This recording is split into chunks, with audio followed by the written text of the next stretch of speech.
Hi everyone, it's Pam, and this is part 3 of our series on tips on saving your family history. Today we're going to go through talking about identifying and labeling documents and photographs, and some tips on how to identify photographs if you don't know the dates. Why is this important? It is important because additional information can help tell your family's story. So the next person who inherits the family archives will have a little bit more context and maybe information in terms of the collection that they receive. Additionally, it can help you find genealogical information if you're able to use dates that can really help in your search of discovering different ancestors. It can help you identify people, place, and family events, and as I mentioned, pass along information to future generations. And it goes back to creating a full, comprehensive family history with your collection.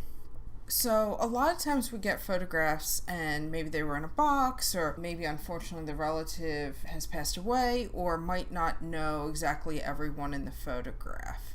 There are different context clues that you can use to help get you started to identify items in a photograph.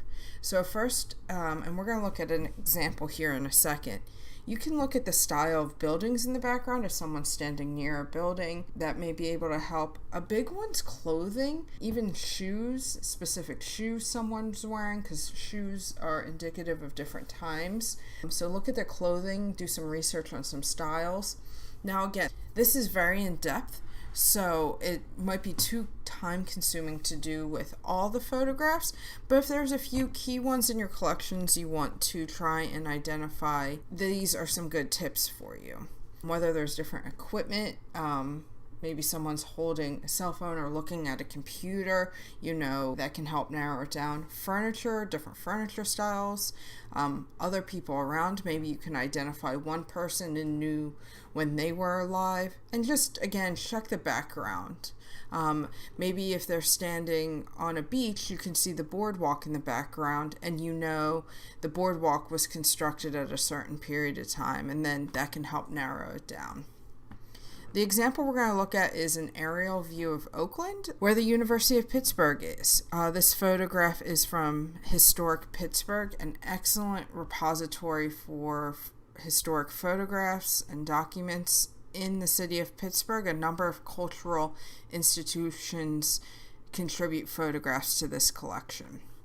So if I got this photograph and I wanted to use some context clues, some things I could do is I would look at some of the big buildings. So the first one is the Cathedral of Learning. You can see it is still under construction. So looking at when the Cathedral of Learning was built, it started construction in 1926 and finished construction in 1936, and it was dedicated in 1937. So already that I had no idea when this photograph was from, but I was able to use those clues and narrow it down. So this photograph's from 1926 to 1937, which already helps me a lot. Now, there's some other things we could look at. Forbes Field, on the left side there, that was built in 1909. The big thing in this one, we were able to narrow it down by looking at the Cathedral of Learning. But we also have Pitt Stadium in the background, and that opened in 1925. So that also reinforces that this photo is after 1925 because Pitt Stadium in the photo is built and fully constructed at that point. So that's just a brief example of how you can use buildings and other research to try and narrow the photo down. This photo was from 1930 as the Cathedral of Learning is finishing up construction. As I mentioned in previous weeks, it is important to label these photographs, but you don't necessarily want to ruin the photographs in any capacity. So I mentioned before how it would be helpful to have a pencil. If you get a photograph, you can write on the bottom of it.